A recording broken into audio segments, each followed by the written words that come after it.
पाकिस्तान से आतंकी घटनाओं की तमाम खबरें आती रहती हैं। इसी बीच मंगलवार को पाकिस्तान में आतंकियों ने एक ट्रेन को ही हाईजैक कर लिया। इस ट्रेन में 450 से अधिक यात्री सवार थे। जानकारी के अनुसार आतंकवादियों ने मंगलवार को दक्षिण पश्चिमी पाकिस्तान में जाफर एक्सप्रेस को निशाना बनाया और उस पर गोलीबारी की। इस गोलीबारी में ट्रेन का चालक गंभीर रूप से घायल हो गया। इसके बाद आतंकियों ने ट्रेन को हाईजैक कर लिया। मुठभेड़ में 20 सैनिकों की मौत।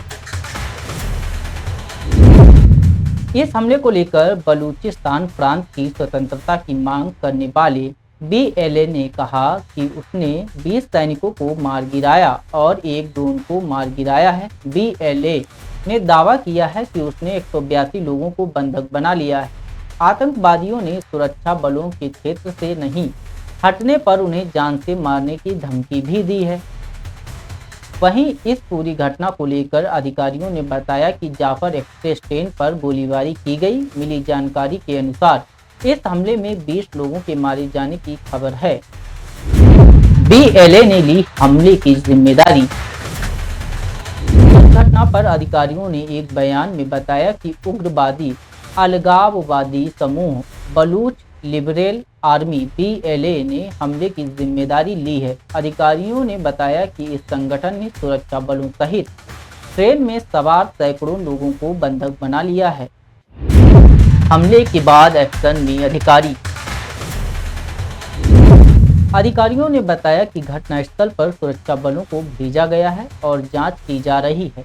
आपकी जानकारी के लिए बता दें कि पाकिस्तान का बलूचिस्तान क्षेत्र एक संसाधन संपन्न इलाका है। हालांकि इस क्षेत्र में हमेशा संघर्ष की घटनाएं देखी गई हैं। ट्रेन में 150 से अधिक यात्री सवार। पाकिस्तानी अखबार डॉन ने अधिकारियों के हवाले से बताया है कि क्वेटा में पेशावर जा रही जाफर एक्सप्रेस ट्रेन पर गोलीबारी की गई। रेलवे नियंत्रक मोहम्मद कासिफ ने बताया कि इस ट्रेन में करीब 450 से अधिक यात्री सवार हैं। उन्होंने कहा है कि ट्रेन को सुरंग संख्या 8 में हथियारबंद लोगों ने रोक लिया। यात्रियों और कर्मचारियों से संपर्क करने के प्रयास किए जा रहे हैं। अस्पतालों को दिए गए सख्त निर्देश। घटना पर सरकार का बयान सामने आया है, जिसमें कहा गया है कि सीबी अस्पताल में आपातकाल लागू कर दिया गया है। इसके साथ ही एम्बुलेंस और सुरक्षा बल घटना स्थल पर पहुंच रहे हैं। बताया जा रहा है कि जहां पर यह घटना हुई है वह पहाड़ी इलाका है, जिस कारण अधिकारियों को वहां पर पहुंचने में परेशानियों का सामना करना पड़ रहा है। जानकारी के अनुसार पाकिस्तान स्थित आतंकवादी समूह बलूच लिबरल आर्मी ने हमले की जिम्मेदारी लेते हुए कहा है कि उसने 182 लोगों को बंधक बना लिया है। इस संबंध में एक बयान जारी करते हुए बीएलए ने कहा कि बलूच लिबरल आर्मी ने मस्कफ धादर बोलन में एक रणनीतिक अभियान चलाया है, जिसमें जाफर एक्सप्रेस को पटरी से उतारकर उस पर नियंत्रण कर लिया गया है।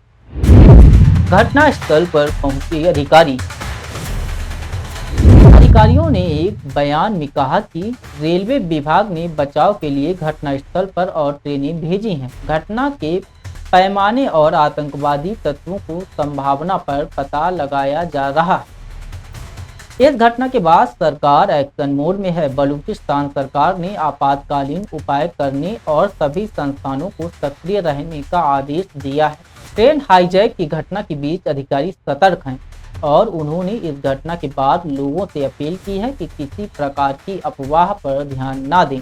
पाक में सुरक्षा बलों पर पहले भी हुए कई हमले। आतंकियों और सुरक्षा बलों के बीच हमेशा बलूचिस्तान में मुठभेड़ देखने को मिलती रही है। बलूचिस्तान में अलगाववादी समूह द्वारा स्वतंत्रता की मांग को लेकर लंबे समय से विद्रोह चल रहा है। हाल की कुछ सालों की घटनाओं पर नजर डालें तो बलूचिस्तान में सुरक्षा बलों और नागरिकों पर कई बार हमले हुए हैं।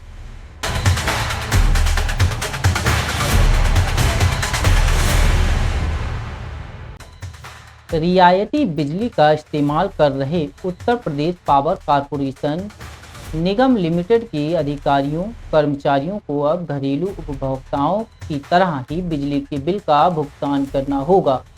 इसे लेकर मंगलवार से मीटर लगाने का कार्य शुरू कर दिया गया है। शुरुआत हाइड्रिल कॉलोनियों से की गई है। यहाँ गेस्ट हाउस, सभागार समेत अधिकारियों व कर्मचारियों के आवास पर मीटर लगाए गए। उत्तर प्रदेश पावर कॉर्पोरेशन निगम लिमिटेड के अधिकारियों व कर्मचारियों को प्रत्येक माह निर्धारित बिजली का बिल जमा करना होता था। यह रुपए उनके वेतन से काट लिए जाते थे। पद के मुताबिक बिजली का भुगतान किया जाता था, लेकिन अब ऐसा नहीं होगा। बड़े अधिकारियों से लेकर छोटे कर्मचारियों तक सभी को आम उपभोक्ताओं की तरह ही बिजली के बिल का भुगतान करना होगा। मंगलवार को सिविल लाइंस उपखंड अधिकारी राजीव कुमार ने टीम के साथ हाइड्रिल कॉलोनी में मीटर लगाने का अभियान शुरू किया। इस कॉलोनी में मुख्य अभियंता, अधीक्षण अभियंता, अधिशासी अभियंता, उपखंड अधिकारियों का आवास है। इसके अलावा गेस्ट हाउस व सभागार में भी मीटर लगाया गया। मुख्य अभियंता पीके सिंह का कहना है कि विभागीय अधिकारियों व कर्मचारियों के सरकारी आवास समेत घरों में भी मीटर लगाए जा रहे हैं। सभी को अब आम उपभोक्ताओं की तरह ही खर्च की गई बिजली यूनिट के मुताबिक भुगतान करना होगा। प्रयागराज के भारतगंज कस्बे में बिजली विभाग की विजिलेंस टीम के साथ चेकिंग की गई। विजिलेंस प्रभारी गजराज यादव व एसडीओ धर्मेंद्र कुमार मौजूद रहे। जुबेर नगर व मोहम्मद अली रोड पर चेकिंग अभियान चलाया गया, जिससे कस्बे में हड़कंप मच गया। बिजली विभाग ने 12 लोगों को विद्युत चोरी करते पाए जाने पर उनके विरुद्ध प्राथमिकी दर्ज कराई। साथ ही 28 बकायादारों का कनेक्शन काट कर 1 लाख रुपए भी जमा कराया। प्रयागराज के मऊ आइमा के मऊ दोस्तपुर गांव में एक महिला के बिजली कनेक्शन के केबल को पड़ोसी युवक बीच से काटकर बिजली चोरी कर रहा था। महिला के विरोध करने पर मारपीट कर घायल कर दिया गया। पुलिस ने तहरीर के आधार पर मुकदमा दर्ज कर लिया है। गीता देवी पत्नी स्वर्गीय भानु का आरोप है कि पड़ोस के रवि आरती व गीता देवी पत्नी द्वारिका प्रसाद तार को काटकर बिजली जला रहे थे। इसका विरोध किया तो सबने मिलकर मारपीट कर घायल कर दिया। पुलिस मुकदमा लिखकर जांच कर रही है।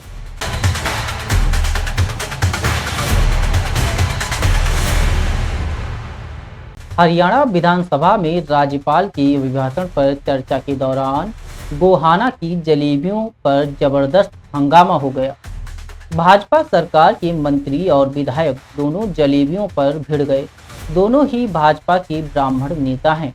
सहकारिता और पर्यटन मंत्री एवं गोहाना के भाजपा विधायक डॉक्टर अरविंद शर्मा ने विभिन्न राज्यों में भाजपा की जीत पर गोहाना की जलेबियों का बार बार जिक्र किया। सफीदों के भाजपा विधायक राजकुमार गौतम ने अरविंद शर्मा की बात को काटते हुए कह दिया कि गोहाना की जलेबियों में अब वो बात नहीं रही।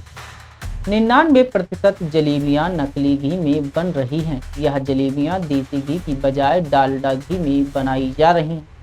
भाजपा विधायक के इस तंज पर अरविंद शर्मा अपने आप को रोक नहीं सके। उन्होंने जवाब दिया कि गौतम ना जाने किस किस की दुकान पर चले जाते हैं। ये जलेबियां मुख्यमंत्री ने उतारी थीं। गौतम की ओर से इशारा कर अरविंद शर्मा ने कहा कि इनके बारे में कई चर्चाएं हो रही हैं। यह तो शर्त लगाकर 10 किलो गोबर तक पी गए थे। पर्यटन मंत्री के इस हमले के बाद राजकुमार गौतम स्वयं को रोक नहीं पाए। उन्होंने अरविंद शर्मा का नाम लेकर भरे सदन में कहा कि ये न जाने कितनों के पैसे लेकर मर गए, मेरे रिश्तेदार के भी पैसे नहीं दिए।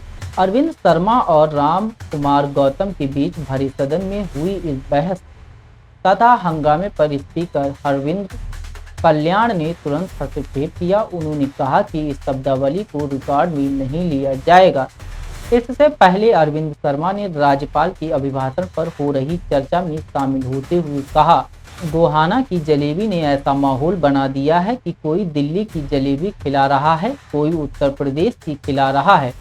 यह जलेबी का भाईचारा है, न जाने कहां जाकर रुकेंगी यह जलेबी। उन्होंने कहा कि अब बिहार की बारी है, वहां भी गोहाना की जलेबी बटेंगी। राजकुमार गौतम के लेन देन के आरोपों पर अरविंद शर्मा ने कहा कि यदि लेन देन की एक भी बात सिद्ध कर दें तो मैं राजनीति छोड़ दूंगा। अध्यक्ष जी, गौतम जी के प्राण की बीमारी है, अरे कभी नहीं बेरा है, बीमारी भी डॉक्टर दूर कर सका है और किसी बस का भी नहीं है नाम कर गौतम। दूसरी चीज, जलेबी मुख्यमंत्री जी ने तारी है, कह कौन सी दुकान में जा बड़े, कौन से कड़प जा बड़े, आपकी तो बहुत चर्चाएं हैं गौतम जी, ऐसी चर्चाएं हैं। सुनो, इनके चेयरमैन रहा संदीप, ये जानते हैं खूब अच्छी तरह से। रामगढ़ गौतम जी का तो रिकॉर्ड है, शर्त ला करके 10 किलो गोबर भी पी गए थे। पूछ लो, पूछ लो, मैं इसको मैं दिल से बता रहा हूं, मैं 10 किलो गोबर पी गए थे। बताओ, ज्यादा हमारी बात कर रहा है, वही एक्सपेंज होगा ये। अध्यक्ष महोदय, नहीं, एक्सपेंज होगा। अध्यक्ष महोदय सुनिए, यस, सुनो, दिस विल बी एक्सपेंज। अध्यक्ष महोदय सुनिए, माइंड अप करो आप। I want to clarify.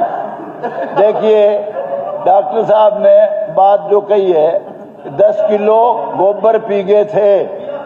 भाई एक काम करे, तू पाइया पीजे, एक छटाक पीजे, कह तो यार, अगर मैं 10 किलो गोबर पी गया ना, डॉक्टर साहब तो 1000 किलो कोई बात नहीं होगी। अरे भले आदमी, शर्म कर कुछ तो, तू ठीक है मंत्री बन गया, तेरा बलवान सिंह जी, ऐसा जी, बलवान सिंह जी, शर्म आनी चाहिए। बस अब 1 मिनट, बस अब ये डॉक्टर, इसने सैकड़ों लोगों के साथ फ्रॉड किया हुआ है। कितने लोगों के पंप दिवाऊंगा, 20-20 लोगों के पैसे ले लिए और उनके पी गए, बाद में किसी के दिए, किसी के नहीं दिए।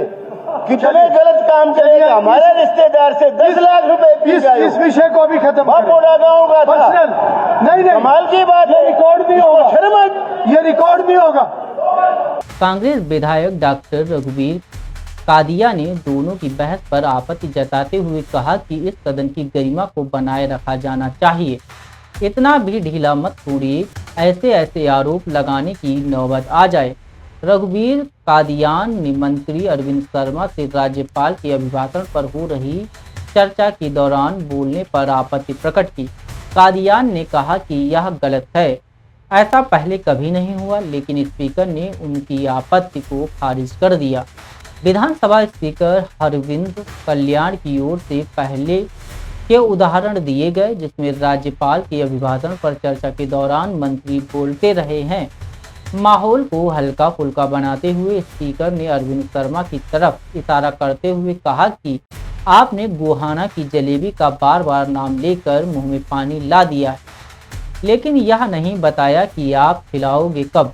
इस पर अरविंद शर्मा ने सदन में घोषणा की है कि सोमवार को गोहाना की जलेबी पार्टी मेरी ओर से दी जाएगी। थानेसर के कांग्रेस विधायक अशोक अरोड़ा ने विधानसभा में पूर्व मंत्री सुभाष सुधा का नाम लिए बिना उन पर राजनीतिक हमला बोला। अरोड़ा ने कहा कि चुनाव से पहले लोगों के मन डर बैठाया गया, खिलाफत करने पर नौकरी तक से निकालने की धमकियां दी गईं।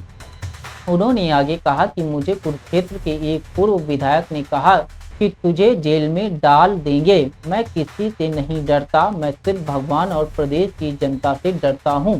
इस पर सत्ता पक्ष ने हंगामा करना शुरू कर दिया। स्पीकर ने सभी को शांत कराया।